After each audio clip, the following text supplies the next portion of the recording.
Rebonjour à toutes, rebonjour à tous. Donc voici la quatrième partie de notre séance 4 euh, qui est consacrée aux institutions non majoritaires. Et évidemment, on va revenir sur ce dont il s'agit. Je peux d'ores et déjà vous dire qu'il s'agit en fait de ce que vous voyez ici sur la slide, en l'occurrence notamment des cours constitutionnels et des cours suprêmes. Vous voyez en bas à gauche les juges qui siègent actuellement sur les bancs de la Cour suprême des États-Unis. Cette photo, je vous l'ai déjà montrée. Au-dessus, vous avez les juges de la Cour constitutionnelle allemande, fédérale. Vous avez le Conseil constitutionnel français à côté. Et puis en dessous, vous avez une photo de la Cour de justice de l'Union européenne. Alors pourquoi est-ce qu'on va s'intéresser maintenant aux institutions non majoritaires? Eh bien parce qu'on a commencé, dans le cadre de cette séance 4, à s'intéresser finalement à ces institutions et ces processus qui, en fait, sont en capacité d'influencer la participation à la prise de décision collective des institutions parlementaires et des exécutifs nationaux. On a étudié assez largement le processus d'intégration européenne dans les vidéos précédentes et donc maintenant on continue notre investigation avec cette même question. Comment est-ce que des acteurs et des institutions, des processus extérieurs aux institutions parlementaires et aux exécutifs stricto sensu sont-ils en capacité d'influencer leur capacité à produire des politiques publiques et à prendre des décisions collectives? C'est la raison pour laquelle on se tourne maintenant vers ces institutions non majoritaires. Alors pour commencer, je voudrais juste commencer à entrer dans le vif du sujet, disons par deux exemples, tout simplement. Le premier, il a à voir avec la Cour suprême des États-Unis et les droits reproductifs des femmes. Vous avez peut-être suivi cette affaire qui a été très importante et très fortement médiatisée aussi d'ailleurs dans les dernières années. En 2016, Antonin Scalia, qui était un juge qui siégeait alors à la Cour suprême, est décédé à la fin du second mandat d'Obama. Vous le savez certainement, aux États-Unis, la Constitution prévoit que les juges qui siègent à la Cour suprême sont nommés par le président des États-Unis. Donc Obama et son équipe constituent une liste, proposent un candidat. Les républicains sont parvenus alors à repousser la nomination d'un nouveau juge, d'une nouvelle juge. Donc la nomination n'a pas eu lieu alors que Obama était encore président. Et à la même période, Donald Trump, qui était alors candidat à l'élection présidentielle, a annoncé, donc pendant la campagne, qu'il nominerait un juge conservateur pour renverser l'arrêt historique Roe versus Wade, qui est un arrêt qui a été qui a été adopté par donc, la Cour suprême des États-Unis en 1973, qui a légalisé le droit à l'avortement. Donald Trump a été élu et il a effectivement nommé Neil Gorsuch, qui est devenu juge en 2017, qui est donc un juge à la Cour suprême qui est connu pour des positions très fortement opposées au droit à l'avortement des femmes. Donc aujourd'hui, la situation, c'est que cet arrêt, Roe versus Wade, dépend du fait qu'en fait aucun juge ou aucune juge favorable à cet arrêt ne décède tant qu'un président républicain est au pouvoir. Et pour le clin d'œil, je vous ai ajouté la photo de Ruth Bader Ginsburg, ici en tête, en couverture du Time, qui est donc une juge qui siège à la Cour suprême, qui est connue pour des positions favorables aux droits reproductifs des femmes et notamment à l'accès à l'avortement, qui a 87 ans et en fait voilà, toute une partie du débat souligne qu'elle doit vivre tant que effectivement un président républicain siège à la présidence des États-Unis. Le deuxième exemple que je voulais vous présenter aujourd'hui, c'est celui de la Banque centrale européenne, les banques centrales étant un deuxième type d'institution non majoritaire, depuis la crise de 2008. Alors, le traité de Maastricht, qui a été signé en 1992, et le traité sur le fonctionnement de l'Union européenne, qui a été signé suite au traité de Lisbonne de 2007, indique que la Banque centrale européenne est en charge de la politique monétaire avec l'objectif principal de la stabilité des prix. C'est ce que doit faire la BCE, c'est son mandat politique. Pourtant, ce qu'on observe depuis 2010, c'est que la BCE a en fait étendu son domaine de compétences au-delà de ce qui est fixé par les traités européens. Depuis 2010, la BCE a racheté de la dette souveraine, donc c'est-à-dire la dette des États membres de l'Union européenne, sur les marchés financiers internationaux. Par ailleurs, la BCE, depuis 2010 également, fait partie de la Troïka, avec le FMI et la Commission européenne. La Troïka, qui, vous le savez, supervise et a supervisé la mise en œuvre des mesures d'austérité dans les États membres sous programme de bail-out. Donc là, vous avez vu sur la photo, vous voyez sur la photo, une photo de manifestations qui se sont tenues à Athènes, la Grèce étant l'un des pays qui a bénéficié des programmes de bail-out de la Troïka et qui a été soumis à une supervision extrêmement stricte dans ce cadre. Donc vous voyez que la BCE, en fait, ici, a agi comme un acteur de politique publique, comme un acteur fabricant des politiques publiques, ici en l'occurrence des politiques économiques essentiellement, mais pas que, puisque vous savez que les politiques d'austérité demandaient en contrepartie des programmes de bail-out, des programmes de renflouement, concernaient aussi les politiques sociales notamment et les coupes dans les États-providence. Donc vous voyez finalement que les institutions non majoritaires, ici avec ces deux exemples, la Banque centrale européenne et la Cour suprême des États-Unis, sont en fait des acteurs qui ont des conséquences pour les politiques publiques, dont les décisions ont des conséquences pour les politiques publiques qui prévalent dans les pays. Alors du coup, qu'est-ce que c'est, si maintenant on a un peu cette idée en tête, la raison pour laquelle on s'intéresse aux institutions non majoritaires, qu'est-ce que c'est plus précisément que justement ces institutions non majoritaires? Alors, les institutions non majoritaires, elles se caractérisent par deux éléments particuliers. Le premier, c'est que ce sont des institutions, des entités gouvernementales qui ont des compétences, qui exercent l'autorité publique dans une sphère donnée. La deuxième caractéristique de ce que sont les institutions non majoritaires, c'est que, en fait, elles ne sont pas élues directement par les citoyens, et elles ne sont pas non plus directement pilotées par les élus. Donc elles sont indépendantes à la fois des élus et des citoyens. Donc il n'y a pas d'élection par les citoyens et les citoyennes, et il n'y a pas de contrôle par les acteurs politiques élus. Elles sont indépendantes. Alors, si on essaie d'appliquer cette définition, ces deux piliers de la définition aux cours constitutionnels ou aux cours suprêmes, qu'est-ce qu'il en est? En fait, dans la plupart des régimes démocratiques, le recours à l'autorité publique n'est légal que dans la mesure où l'autorité publique se conforme à la Constitution.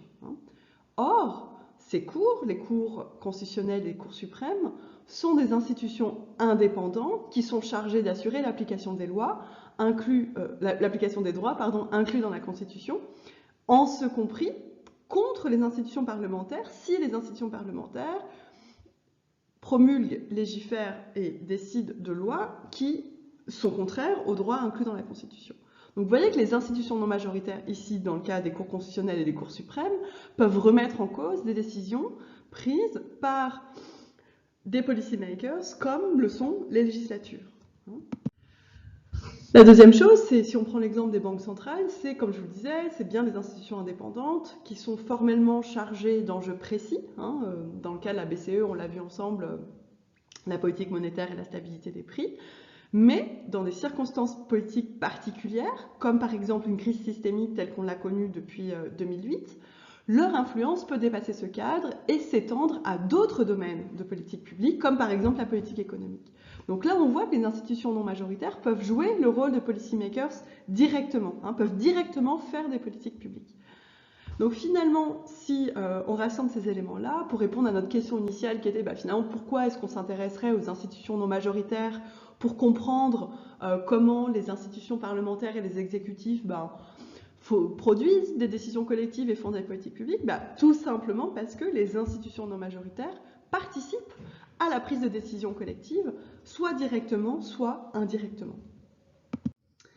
Alors, maintenant qu'on a établi que ce sont des institutions auxquelles on doit s'intéresser si on veut comprendre la prise de décision collective, Je vous propose justement qu'on rentre un peu plus dans les détails de la participation de ces institutions non majoritaires à l'élaboration des politiques publiques et à la prise de décision collective.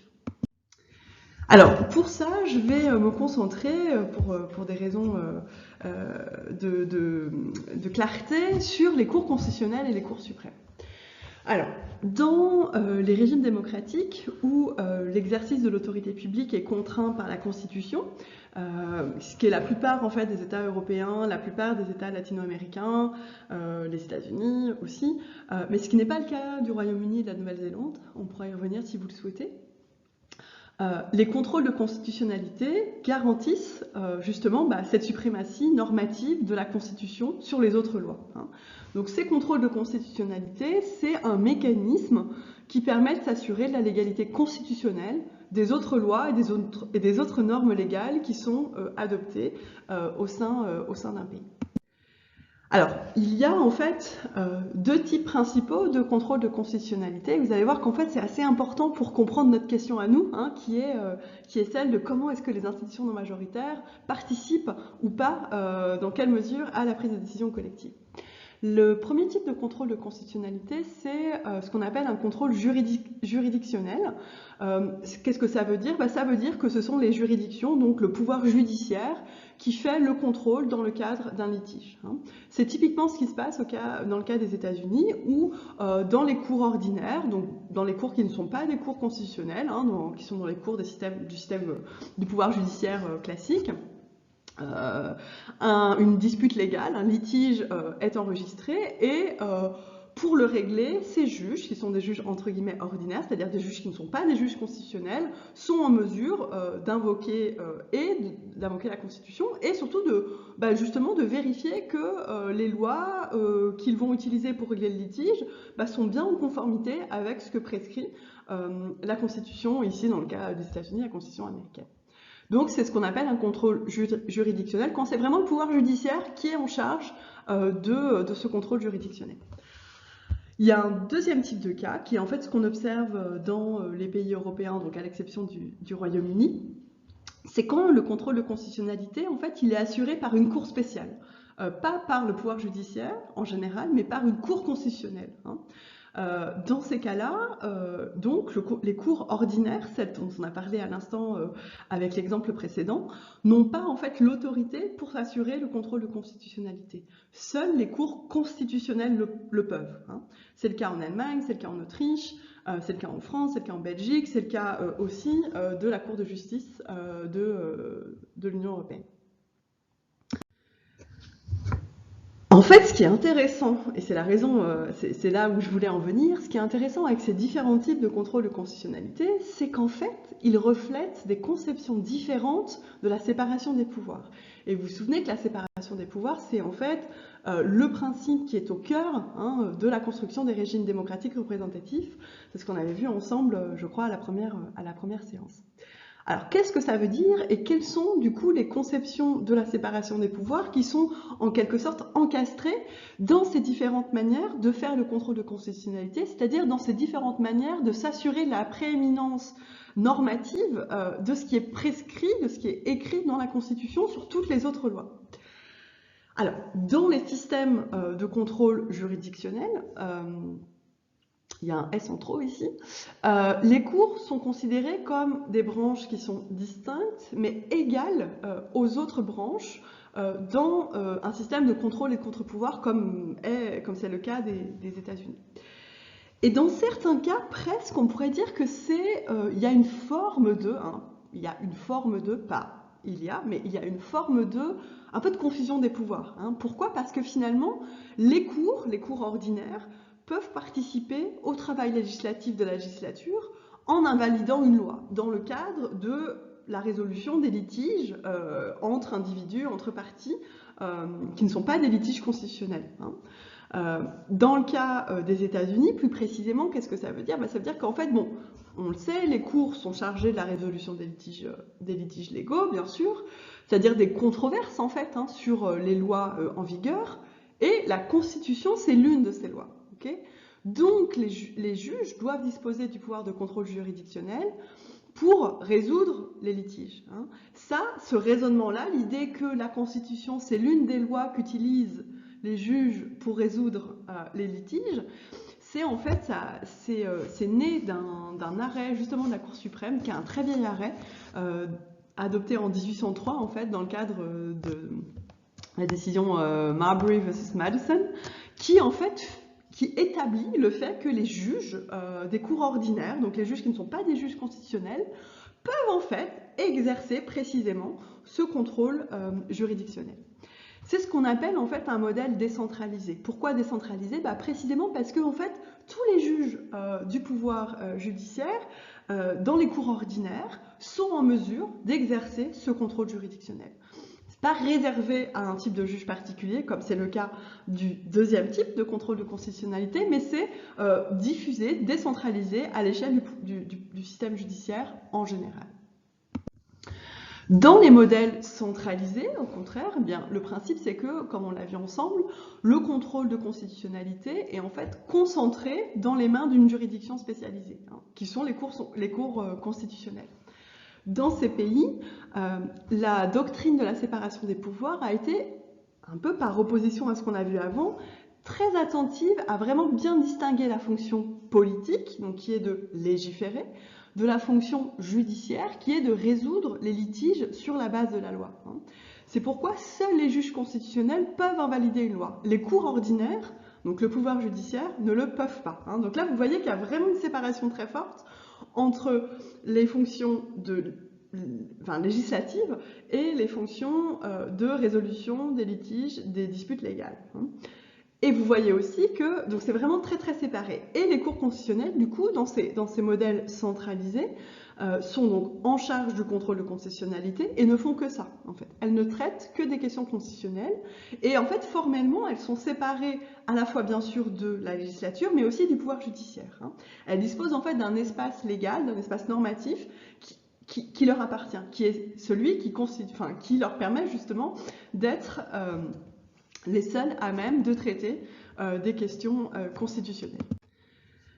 Alors, du coup, là, on en arrive quand même à cette idée que dans les systèmes où les constitutions, donc la plupart des pays européens, latino-américains, l'Amérique du Nord, etc., donc les 6 systèmes où finalement la constitution, en fait, présente une suprématie normative, qu'il y a des institutions, dans certains cas, dans le cas des pays européens, qui sont en charge de s'assurer du respect de la suprématie normative des constitutions, les cours constitutionnels. La question qu'on peut quand même se poser, c'est du coup, quel est le contrôle que ces cours constitutionnels exercent, on a établi que ces cours constitutionnels, en effet, ou le pouvoir judiciaire, dans le cas des systèmes, des modèles décentralisés comme les États-Unis, donc assurent les contrôles de constitutionnalité. Du coup, la question qui se pose pour nous, c'est, comme je vous le disais, la question du contrôle qu'exercent les cours constitutionnels, mais aussi, c'est le pendant, c'est la question de, finalement, est-ce que les élus sont réellement en charge de la prise de décision collective, dans la mesure où ils délèguent une partie de leur pouvoir de contrôle à une autre institution. Et là aussi, il y a un S en trop. Pardon pour ça. Vous voyez, dans la mesure où ils délèguent une partie de leur capacité à contrôler ce qui se passe à une institution qui est indépendante. Ma réponse à ça, qui n'est pas que la mienne, qui est celle de la littérature en général, c'est ça dépend. Ok. Alors, ça dépend de quoi? Alors, on vous propose qu'on décompose un petit peu ce qu'il en est. Alors, au Royaume-Uni, en Nouvelle-Zélande, je vous ai dit tout à l'heure que c'était 2 pays qui ne fonctionnent pas comme la plupart des pays européens, l'Amérique du Nord, l'Amérique latine, où la Constitution donc, présente une suprématie normative. Non, dans ces 2 pays-là, la norme la plus importante, c'est celle de la souveraineté parlementaire, et non donc celle de la Constitution, qui serait une sorte de loi supérieure contraignant l'exercice de l'autorité publique. Dans ces 2 pays-là, où donc la souveraineté parlementaire est la norme la plus importante, qu'est-ce qui se passe? En fait, les juges doivent appliquer les lois qui sont adoptées par les parlementaires.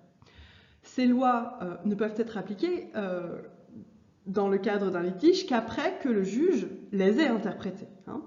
Donc vous voyez que d'une certaine manière, l'interprétation des lois qui est faite par les juges quand ils règlent une question, quand ils règlent un litige, relève d'une forme de production législative, hein, dans la mesure où finalement la loi en pratique, elle est ce que le juge ou ce que la juge a dit qu'elle était. Hein.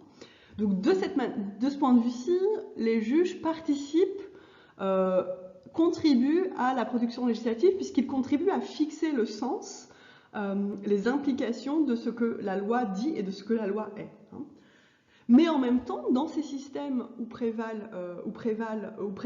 la souveraineté parlementaire, en fait, si les législateurs sont complètement en désaccord avec l'interprétation que les juges font de la loi, ils peuvent toujours la changer. Hein.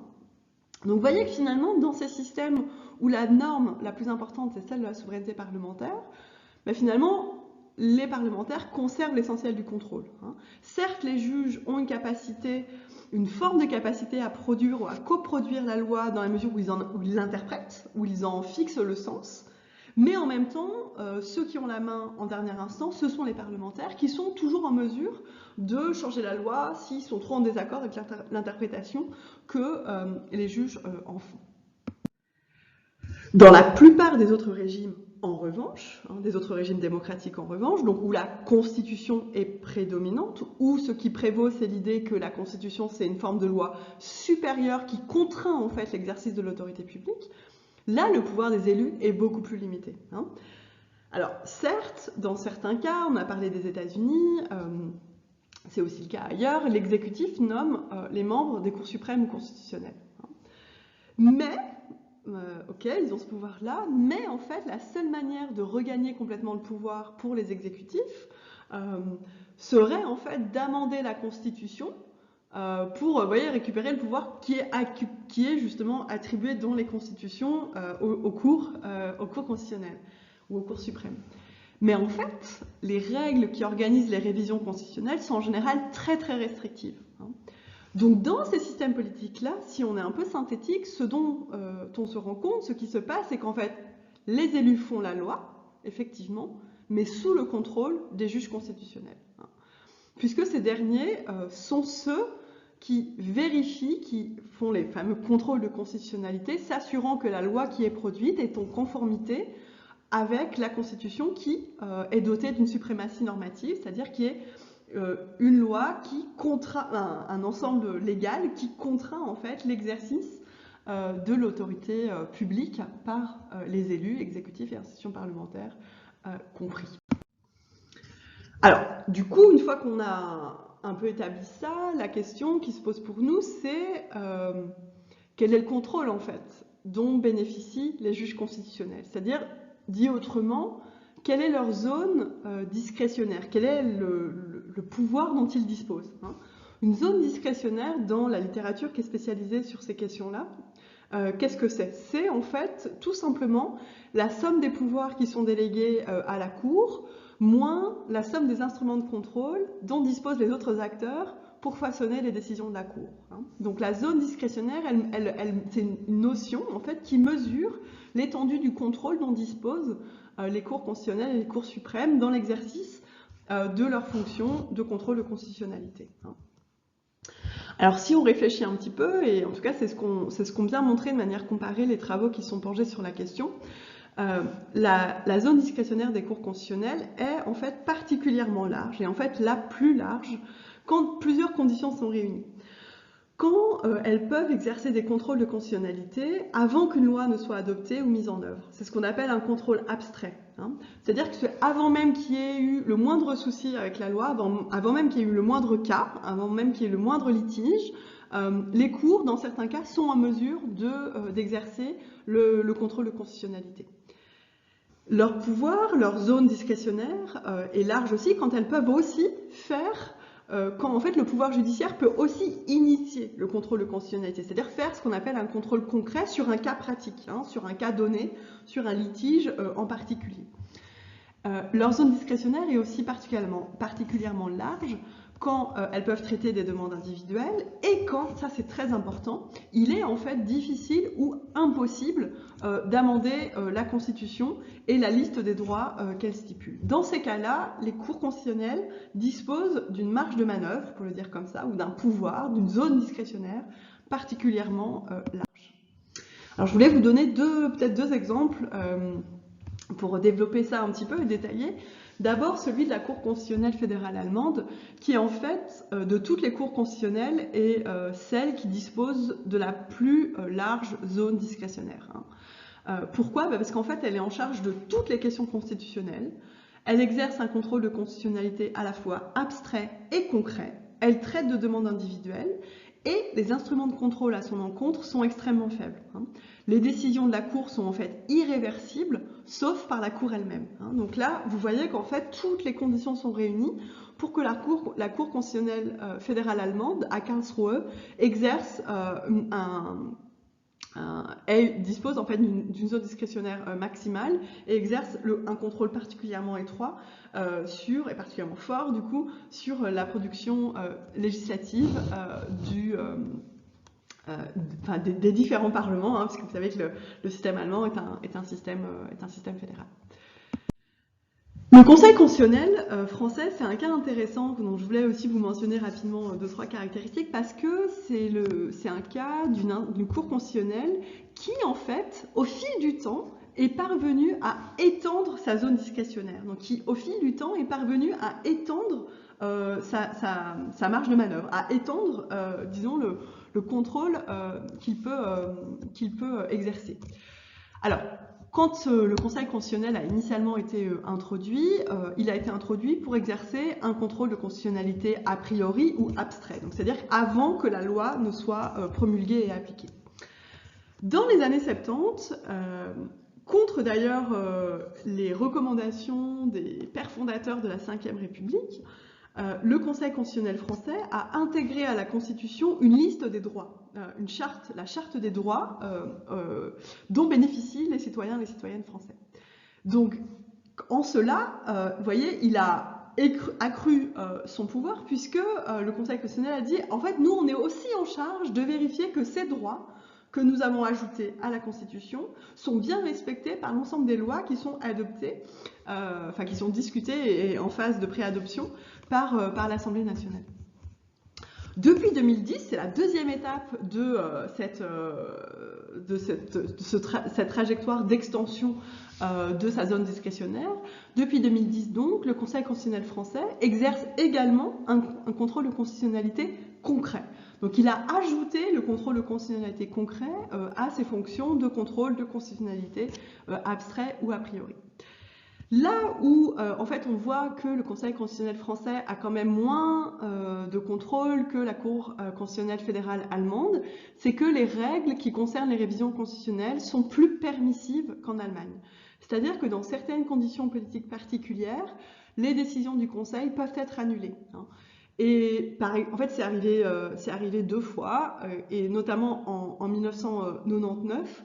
En fait, un amendement est introduit pour permettre une discrimination positive à l'égard des femmes, en fait, pour promouvoir l'égalité entre les genres, rompant ainsi une des caractéristiques fortes de la Constitution française, qui est de dire on reconnaît l'égalité entre les citoyens indépendamment de leurs caractéristiques individuelles, de leur genre, de leur origine ethnique, de leur âge, etc. Et donc là, la Constitution a été amendée pour inclure en fait l'idée qu'on devait reconnaître, on devait reconnaître l'existence de certaines discriminations liées au genre, et donc on doit reconnaître certaines des caractéristiques individuelles. Donc là, effectivement, dans certaines conditions politiques particulières, comme je vous le disais, les décisions peuvent être annulées et être remplacées par d'autres. Donc finalement, si on rassemble un peu ce qu'on a vu ensemble là, on comprend que les cours constitutionnelles et les cours suprêmes participent à la prise de décision collective. Alec Stone-Sweet, qui est un chercheur particulièrement intéressant et spécialisé sur ces questions, suggère même que ces cours finalement devraient être considérés comme des troisièmes chambres, à côté des chambres hautes et des chambres basses, c'est-à-dire à côté des parlements et des sénats.